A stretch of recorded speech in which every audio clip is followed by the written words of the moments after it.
और इस बीच महत्वपूर्ण और बड़ी खबर आपके सामने रख रहे हैं। दौसा में भवन के लोकार्पण समारोह के दौरान हाईकोर्ट के मुख्य न्यायाधीश ने जर्जर स्कूल इमारत पर चिंता जताई है। चीफ जस्टिस ने भवनों की गुणवत्ता पर चिंता जताई है और कहा है कि भवनों के लंबे वक्त तक दुरुस्त रखने के लिए निर्माण के समय ध्यान देना चाहिए।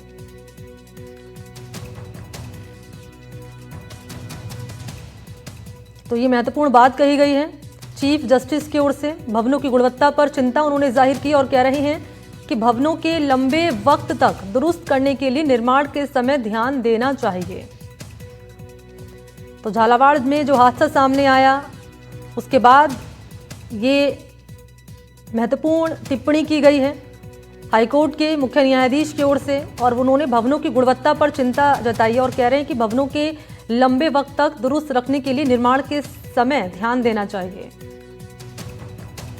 यानी कि स्कूल निर्माण में जो मटेरियल इस्तेमाल होता है उसकी क्वालिटी पर ध्यान देना चाहिए। क्वालिटी उसकी अच्छी होनी चाहिए। अगर क्वालिटी अच्छी होगी तो ये घटना सामने नहीं आएगी जो लगातार आ रही हैं।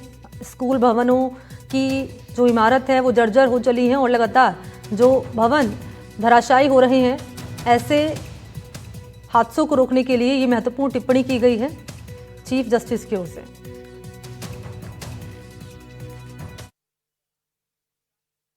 1895. Today it is crossing an important landmark with the inauguration of its new building consisting of 6 courts which are constructed after obtaining administrative and financial sanction of rupees 834.40 lakhs, approximately 8.35 crores from state government.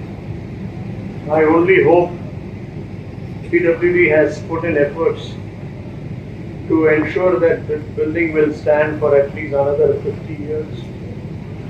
We are saddened by what we see or read in newspaper that school buildings have collapsed and children have got killed.